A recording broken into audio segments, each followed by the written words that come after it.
Should the Diamondbacks engage in a contract extension with Gino Suarez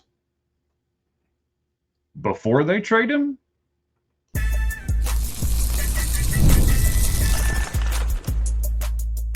You are Locked On Diamondbacks, your daily Arizona Diamondbacks podcast, part of the Locked On Podcast Network, your team every day.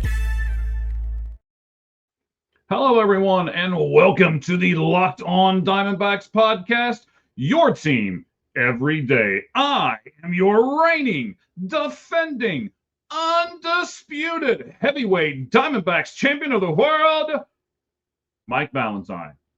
Baseball is my religion.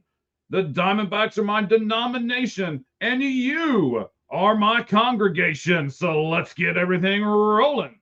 First of all, I want to tell you that I do have another podcast that I do every Tuesday night live. It's called The Sports Truth, SPORTZ, because I'm part of www.welikesports, again, spelled with the Z, PC.com as well. So you can look us up on YouTube, on X, on any other platforms by searching at the 643 and out pod, and you will get us every Tuesday night, 6 p.m. Mountain Standard Time, and then adjust all those to your areas. So today, by listening, you are a certified member of the Locked On Podcast Network, which is completely free on all of your podcasting platforms.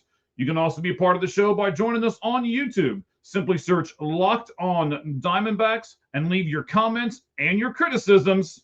I can take it. Come on, leave it all. I have a passion for this game. I have a passion for baseball.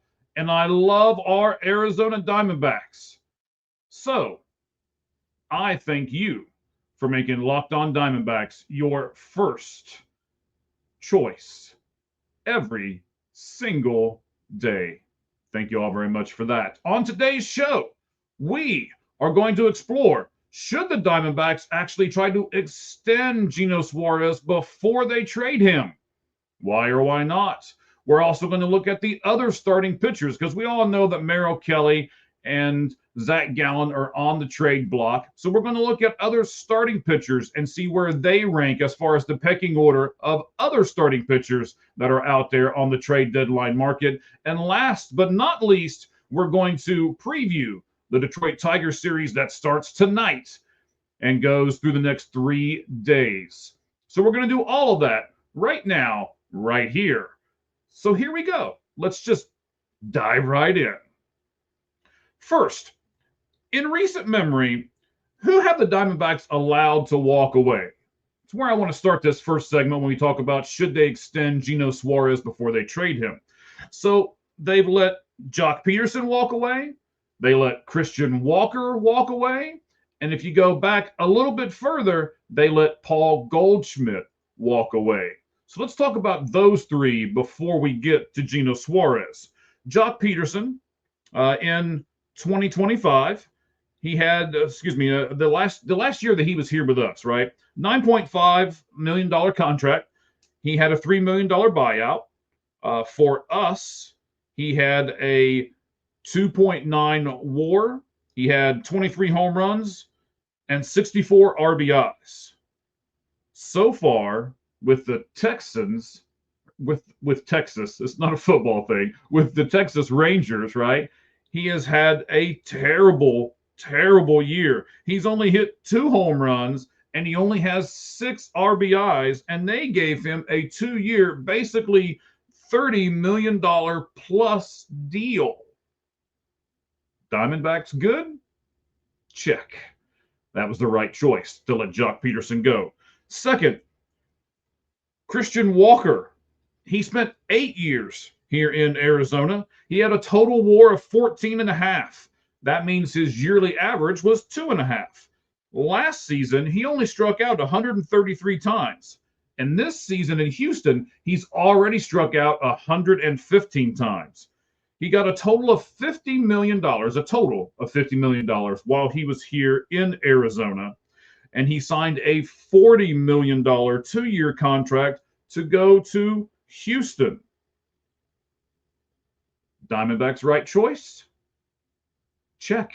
They did make the right choice. And now let's look at the third guy, Paul Goldschmidt. Paul Goldschmidt, I know he was a fan favorite, just like Walker was. Maybe not the same with Peterson, but Walker was a big fan favorite here. And of course, Goldschmidt was a huge fan favorite here. But Goldschmidt spent 8 years in Arizona, 39.9 total WAR.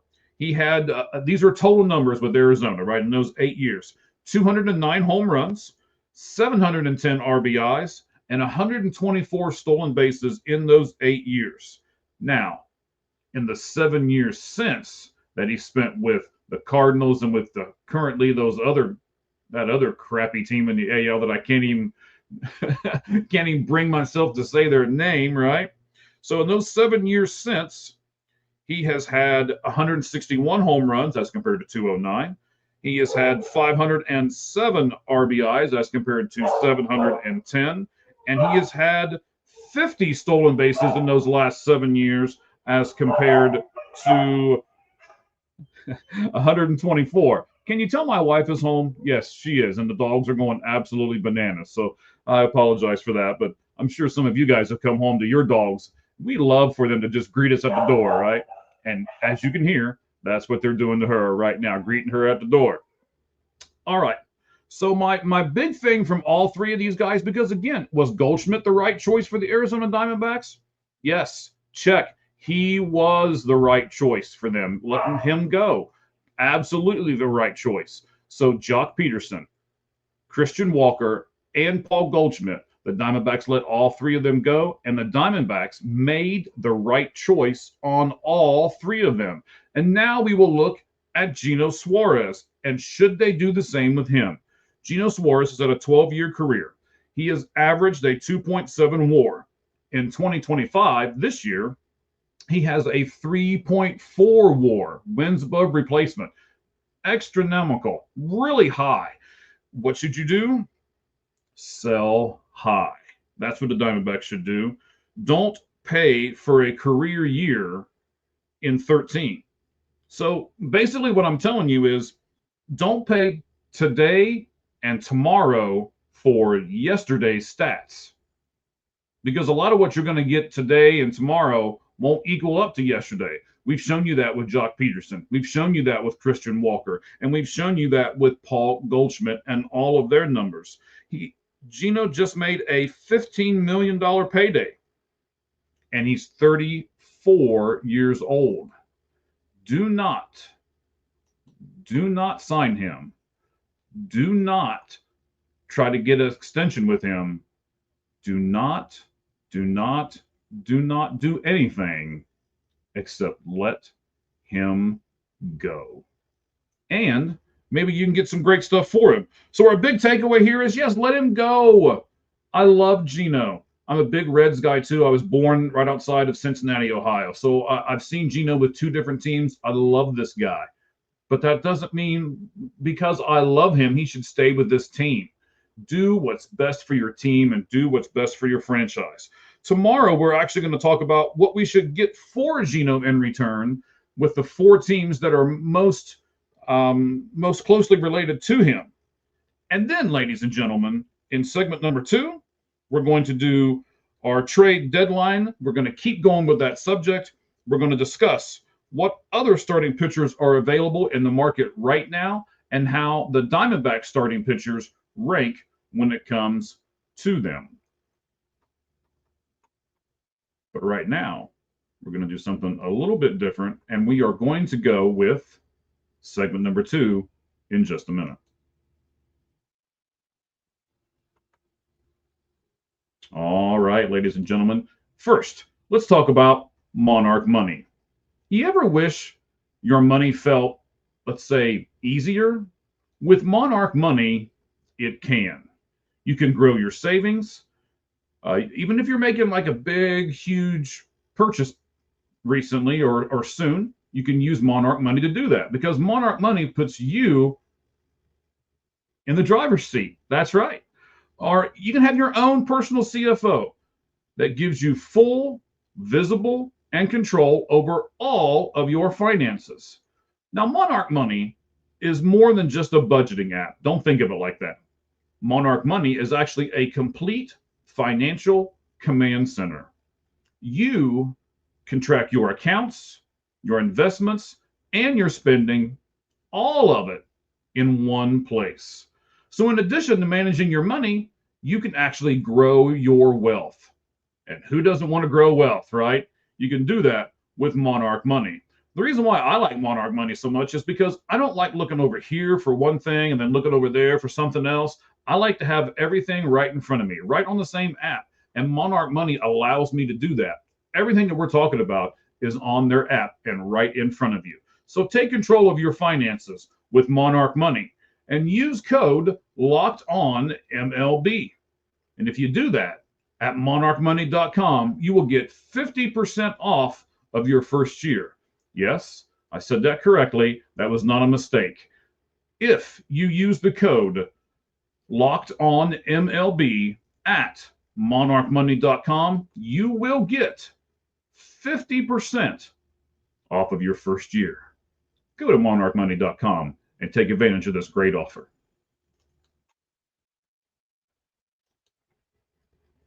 All right, guys, here we go. Ladies and gentlemen, we're going to start off with now number 2. And as I told you, we're going to look at starting pitching. The starting pitchers that we have as opposed to the other starting pitchers that are out there on the market. Because I think if we're going to look at this and say, okay, you know, this is what we expect, this is what we want for our starting pitchers, we also have to be able to look out there at other starting pitchers that are on the market from other teams. Give me 2 seconds. It's what happens when you just talk and talk and talk, right? Okay, so let's look at the starting pitchers. Pittsburgh has Mitch Keller. He's a mid-rotation starter. He's got a 3.53 ERA, 18.7% strikeout rate. His fastball comes in at about 97 miles an hour or so. He is an above average, kind of a number 3 type starter. He's already signed for a few years. Let me give you those figures. 2025, he is signed, of course, that's this year at $15 million. So if someone trades for him, then 2026, they'll only have to pay him $16.5 million. 2027 would be $18 million, and 2028 would be $20 million. So there's a couple of things with Mitch Keller right there. You already know how much you're going to pay him. You can build that into your budget, and he's a solid number 3 starter. All of those numbers there for all of those years, none of them are higher than the qualifying offer was for this year. So in my mind, you're going to get a pretty good bargain there with a number 3 starter, Mitch Keller. Sandy Alcantara, his ERA is a little frightening, and it's almost evil, right? We'll tease you a little bit here. 6.66 is actually his ERA right at the moment. He has a 16.7% strikeout rate, but his last start, he went 7 innings. He only gave up 1 earned run, and he had 4 Ks. You've got to remember that he's coming off of Tommy John surgery. So he's going to just do nothing but improve and improve and improve. And Sandy Alcantara, of course, was one of the better pitchers in the National League before he went on that IL stint for Tommy John. So you got to kind of take everything into consideration and look at Tommy John. So he's got a $17 million for 2026, which is next year. And then he has a club option for the following year of $21 million. Again, both of those numbers are under the qualifying number that they had for this year. And not only does he have the $21 million for that second year after you would purchase him, but he has a $2 million buyout as well. So if you just want to decide, you know what, I don't think I want them anymore, then you can always kind of push him off to the side, and it'll be no big deal. All right, Edwin Cabrera, also a Miami Marlin. So after April, he has got a 2.47 ERA because he started off a little shaky, right? So if you take his stuff after April, that's what he started off with there. Once everything got done as far as that part goes, let me put these numbers up here for you at the bottom of the screen. Yeah, I like that. There we go. We'll do that. So again, Edwin Cabrera after April, 2.47 ERA. Now he has a 25.7% strikeout rate. That's really, really high. Only a 7% walk rate. That's pretty much league average. So over his last 13 starts, he has done all of those things. 25.7 K, a 7% walk rate in those last 13. This year, he's really cheap. He is a sub $2 million for this year. So whoever picks him up is going to pay him next to nothing for this year. And he has 3 more years of control. something that none of these Diamondback pitchers have. Zach Gallen nor Merrill Kelly have any kind of control after this year. You're simply just renting them. So these first three pitchers that we're talking about here have club control afterwards, and then Cabrera actually is controllable through arbitration. So I think Keller, Alcantara, and Cabrera rank above Kelly and Gallen. But now we're going to talk about ones that are pretty comparable to them. And then the last three that I've got for you here today. Dylan Cease, San Diego Padres, of course. 4.59 ERA. He's pitched 113 and 2/3 innings so far this year. He's got a 30% strikeout rate, the highest of anyone we're going to talk about here. But again, after this season, he's a free agent. So you're just renting him. And it kind of depends on, for the money and everything else, who would you rather rent? These are the guys that we're going to talk about now because Kelly and Gallen are in that same boat. Charlie Morton actually is an interesting case, and both of these next guys are going to be from actually, Charlie Morton is from the Orioles. He's a right-handed pitcher. In his last 10 starts, a 3.81 ERA and a 24.5% strikeout rate. So he's got a pretty good track record. Charlie Morton's been in the league for a long time. He has been in the postseason as well. So that might swing some people, but so is Zach Gallen. So is Merrill Kelly. They've also got a pretty good track record, and both of them have been in the postseason with the Arizona Diamondbacks as well. And the last pitcher I want to look at, I don't think he's being talked about enough, to be very honest with you. If I was one of these contending teams, obviously the Arizona Diamondbacks are not. They're going to sell everything off. But if I was, the Cubs, the Phillies, the Reds, the Padres, one of these other teams that are looking to contend, I would look at Adrian Hauser, right-handed pitcher with the Chicago White Sox. And I know everybody's like, White Sox, really good? Yeah, listen to it. Listen to the numbers here. So he's going to be number one. He's going to be probably like around $500,000 for the rest of this season. He's going to be cheap. He's got a 2.10 ERA, and in his last 11 starts, he is a 17.1% strikeout rate. And all of those things I think are really, really good, especially coming from the Chicago White Sox, right? I want to mention a couple of things here at the close of this second segment here. Tristan English, we're going to put a poll question up on @LO_Diamondbacks. That's our Twitter handle, @LO_Diamondbacks. And here's what it's going to be. You guys can participate in this poll question. Yesterday, Tristan English finally got a hit. Take it back. Day before yesterday, Tristan English finally got a hit, and he did so off of Paul Skeens. The question is going to be, would you rather wait and get their first major league hit off a really good pitcher, or would you rather just get it out of the way when you get out there in your first game? So we'll talk about that. We'll put that up on our Twitter poll question for the day. Again, that is going to be @LO_Diamondbacks. Then the second thing I want to mention, I want to kind of put all these things together here because I think this was a really great thing. It's not really Diamondback related, but I want to throw it out there at the end of this segment. And it's this. Nick Gonzalez for the Pittsburgh Pirates, who they played yesterday, wears number 39. 39 was the uniform number that Dave Parker wore when he was with the Pirates. He said yesterday, and I'm going to quote him here, 39 is for the Cobra. So moving forward, Nick Gonzalez is going to wear a different number. I wanted to give the kid some credit for that. He's actually from Scottsdale, Arizona, is Nick Gonzalez. I thought that was a really nice gesture with Dave Parker going into the Hall of Fame yesterday. Of course, we really wish he was here to do it. If you didn't get a chance to, listen to his son. Looks just like him up on the podium giving his speech at the MLB Hall of Fame yesterday. All right, let's go into segment number 3 as we talk about our big takeaway here. Gallen and Kelly are kind of in this middle, right? They're in the middle with everybody else. So that means we should get middle type prospects for them. Now, which ones are we going to get and which teams do I think are really going to be in the market for these two guys? We'll tell you all of that tomorrow. But right now, we're going to get into segment number 3.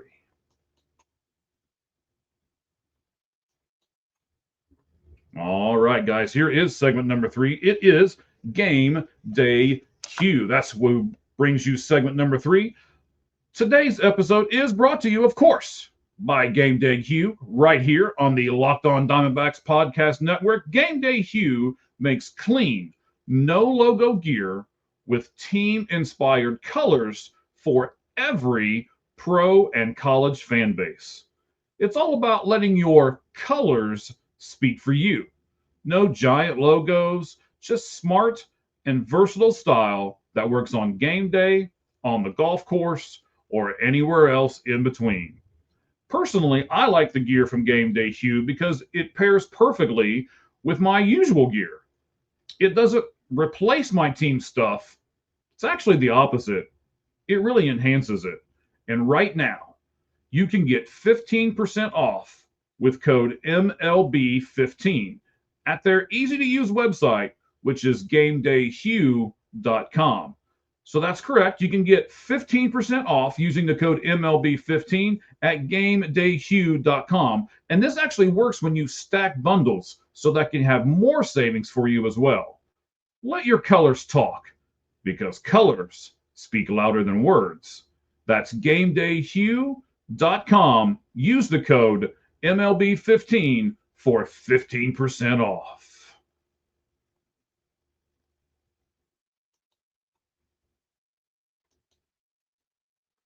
All right, guys, here we go. Segment number 3. Man, this is seeming to just fly right on by here, as we've already talked about Gino Suarez. And should they or should they not try to extend him before they trade him? We answered that question. We talked about the starting pitchers that are available as well. So we've talked about that. And now we're going to preview this Detroit Tigers series coming up, starting here, actually, as I'm recording this in just a few hours. So game 1 is Eduardo Rodriguez versus Troy Melton. Now, Eduardo Rodriguez is 3-6. He's got a 5.50 ERA, 93 strikeouts, and 32 walks. Melton, this is only his second start in the league, so his numbers are showing that, reflecting that. He's 0-1 with a 10.80 ERA, 7 Ks, and 2 walks. There are only 2 Detroit players in today's lineup. It's already been announced. I don't care about the Detroit lineup. I will give you the Arizona Diamondbacks lineup here in just a second. So in today's lineup, only 2 people have ever faced Eduardo Rodriguez, That would be second baseman Suarez. He's got 27 times, 4 home runs, 10 RBIs. He has a 333 average and an on-base plus slugging percentage of 1.330. And the only other person that's ever faced Rodriguez is Javier Baez. He's had 2 at-bats off of him. He's got no home runs and no RBIs. Now, as far as how many of the Diamondbacks have faced Troy Melton, absolutely none. Again, it's his second start in the league. Melton was a 4th-round draft pick in the 2022 MLB draft from San Diego State. Against Pittsburgh in his MLB debut last week, he went 5 innings, 7 hits, 6 earned runs, 2 walks, and 7 Ks.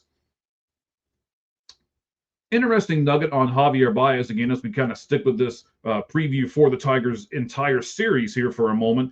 He bats .333 against Detroit, the team that he plays with now. He has a .315 batting average against the Philadelphia Phillies, and against Arizona, it's the 3rd highest batting average he's had in his illustrious career, and that is .311. Just throwing that out there here for you. So the bullpens, this is going to be really important for both teams, their bullpens. So in the bullpen series, the last 3 days, Arizona, Backus, Saalfrank, and Woodford have had no pitches. They've not pitched in the last 3 days, so they should be good to go. Ginkgo has thrown 6 pitches. Graveman has thrown 18. DeSclafani has actually thrown 50 pitches, so you probably won't see him today. Garcia, the new guy, has thrown 12. And Curtis, who pitched yesterday and gave up those 3 runs towards the end of the game, has pitched 28. So he more than likely won't be available today either. From the Tigers bullpen the last 3 days, Herder has pitched 33. Holton has also had 33 pitches. Kaline has 9. Vest, their closer, 15 pitches. Lee, 23. And Hannafy has pitched 19. So their bullpen's not in real great shape either. They've got a young kid on the mound today. This, ladies and gentlemen, game 1 is the game to win for the Diamondbacks. And Eduardo Rodriguez actually faces his former team for the first time since being traded to Arizona. A couple other little nuggets here that we're going to look at real quick. The starting lineup, as I said, has been put out. It goes as such. Carroll in right field, Marte at second base. Perdomo is going to be a shortstop and in the 3-hole. Suarez at third base, batting cleanup. Del Castillo is going to be the DH today as Gurriel plays left. English is at first. Thomas in center, and Herrera is going to be the catchers. Now, we also looked at a bunch of different things when we look at a complete a complete preview for this series. So let's look at the fielding run value, a newer stat from StatCast, fielding run value. Everybody on the Diamondbacks is average. They're all at 0 instead of being plus or minus, with the exception of 3 people in this starting lineup. The -1 is Lourdes Gurriel in left, as he is -2 in fielding run value. Thomas in center field is +3, so maybe he can get over there and left, take a few of those away from Gurriel. And if that's what he has to do, Corbin Carroll in right field is +7. The Diamondbacks overall are 51 and 55, and the Detroit Tigers overall are 61 and 46. And the next 2 pitchers that we'll have going for us, the Arizona Diamondbacks, here in this series against the Tigers, Brandon Pfaadt will be the next guy in line. He is 10 and 6 with a 4.76 ERA. He started 21 games. He's pitched 111.2 innings with 95 strikeouts, 25 walks, 17 home runs given up, a little high, and 59 earned runs given up in those 21 starts. Now, the third game, the day game, we'll talk about the times here in a moment, is Ryan Nelson. He will be doing that. In fact, let's put these games up here real quick for you. There we go. I put that on the banner, and I wanted to make sure you all see that. So here's what's going on over the next 5 games, right down there at the bottom of your screen. The final game, the day game, will be Ryan Nelson. He is 6 and 2, a 3.29 ERA. He's been in 22 games, but has only started 12 because of how he started off the year. He's a 90.1 innings pitched with 75 Ks, 28 walks. He's given up 9 home runs and has only had 33 earned runs. So, again, as you're seeing down below there, the start times for the next 3 games in Detroit, 3:40 Mountain Standard Time here for the first game today, 3:40 Mountain Standard Time here for the game tomorrow, and then an early Wednesday game before a day off at 10:10. I think this is a really, really important series for the Diamondbacks, because what we're doing here is these are the guys that we're going to keep. Today's pitcher and in the next 2 days. So Rodriguez and Pfaadt and Nelson are pretty much going to be your 1, 2, 3 after Gallen and Kelly are traded. So how they perform against a really good Detroit Tigers team should tell us how the rest of our season is going to go as far as the top of the line, number 1, 2, and 3 starters. When you're done here, do you want a broader look at the game of baseball? Locked On MLB Game Night can give that to you. They watch every game so that you don't have to. But you know, we're more than just a YouTube watching us and everything else. We are more than that. If you prefer the audio version, like when you're driving around in your car, or you're on the tractor, or you're mowing the grass on the lawnmower, then by golly, turn us on those too. We're with Apple, we're with Spotify, and my personal favorite, XM Satellite Radio. So tune in tomorrow right here on the Locked On Diamondbacks podcast. We will talk about a plethora of things, mainly who are we going to get for the team, for the players that we have on the trade block right now, and what teams are going to give that stuff to us. But as we always say at the end of this recording, stay tuned in so you can be locked on.